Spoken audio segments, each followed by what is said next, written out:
हरिओम।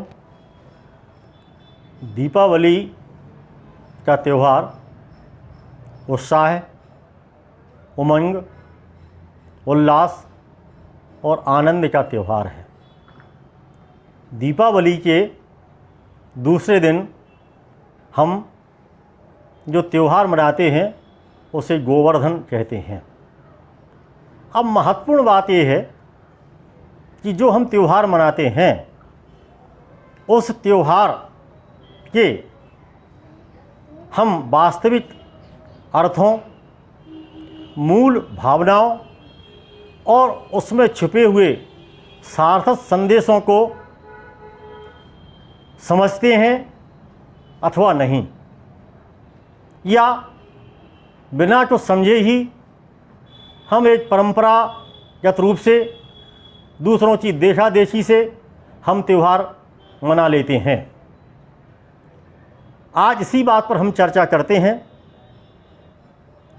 इस त्यौहार का जो नाम है वो है गोवर्धन।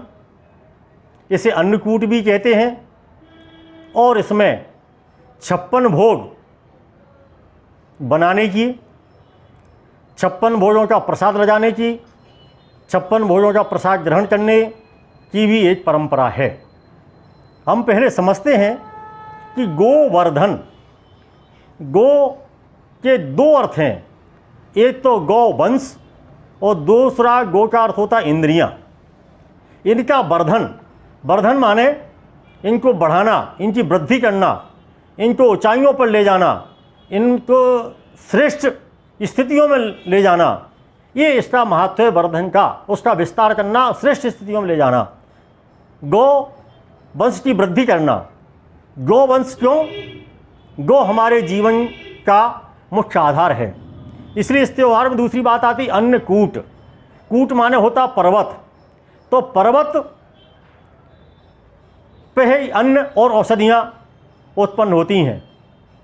हम गोवंश की वृद्धि करेंगे तो गोवंश का हर उत्पाद, चाहे वो गोबर हो, चाहे गोमूत्र हो, चाहे गो दुग्ध हो, चाहे गो दूध से बना हुआ दही हो, चाहे उससे बना हुआ मक्खन हो, चाहे उससे बना हुआ घी हो, सब जो है हमारे लिए उपयोगी है।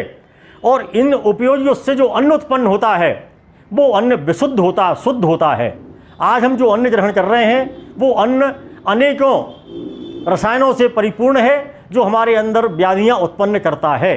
तो हमें शुद्ध जो है अन्न प्राप्त होता है जब गोवंश के उत्पादों का हम प्रयोग करते हैं अपने जीवन में, तो हमें शुद्ध अन्न की प्राप्ति होती है। इसलिए हमें गोवंश की वृद्धि की बात हुई है। दूसरी बात इसमें गो माने इंद्रियां।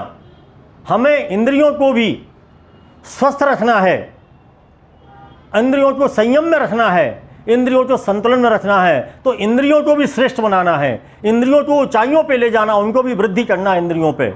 तो हमारे दूसरा जो है गो माने इंद्रियां और गो माने गोवंश, दोनों ही हमारे लिए बहुत महत्वपूर्ण है। इससे गोवंश के उत्पादों से जब हम प्रयोग करते हैं तो अन्न कूट यानी अन्न को भी उपज, कूट माने पर्वत, पर्वत जैसी ऊंचाइयों पर अन्न की उपज भी बढ़ती है और अन्न जो है विशुद्ध रूप में हमें प्राप्त होता है। और हमारी इंद्रियां जब स्वस्थ होंगी, संतुलन में होंगी और संयम में होंगी तो हम जो तीसरा जो हमारा मुख्य बात है 56 भोग, 56 को हम देखें अंकों की दृष्टि से, अंक गणित में उसको देखें तो 56 का मूल अंक होता है 2। यानी 2 ही प्रकार के भोग हैं, अच्छे भोग और बुरे भोग। हम भोग देखें तो अच्छे, जब हम अच्छे कर्म करते हैं, अच्छे जो है स्वस्थ विचार करते हैं, स्वस्थ व्यवहार करते हैं, अच्छा व्यवहार करते हैं तो हमें अच्छे भोगों की प्राप्ति होती है। और हमारे जब कर्म, हमारे विचार, हमारा व्यवहार अच्छा नहीं होता है तो हमें बुरे भोग, भोग माने भोजना, हमें ही भोजना पड़ता है। तो जब हमारी इंद्रियां स्वस्थ होती हैं, संयम में होती हैं, संतुलित होती हैं तो हमें अच्छे भोजों की प्राप्ति होती है। और यदि ये सब असंतुलन में हुआ तो वे 56 भोज हमें प्राप्त भी हों तो हमारे लिए निरर्थक हो जाते हैं, उनकी कोई सार्थकता हमारे जीवन में नहीं होती है। तो आज इस त्यौहार के इस सार्थक संदेश को आप सब तक पहुंचाने की प्रेरणा परमात्मा से प्राप्त हुई है। अतः हम परमात्मा को भी धन्यवाद देते हुए और आज इस त्यौहार की आप सभी को परिवारजनों सहित, मित्रजनों, स्नेहीजनों, सुबीजनों सहित आपको बहुत बहुत बधाई देते देते हैं, आपको जो है शुभकामनाएं देते हैं और आप इस त्यौहार के शारद संदेशों को समझेंगे। इसी भावना के साथ बहुत बहुत शुभकामनाएं, बहुत बहुत बधाई, धन्यवाद।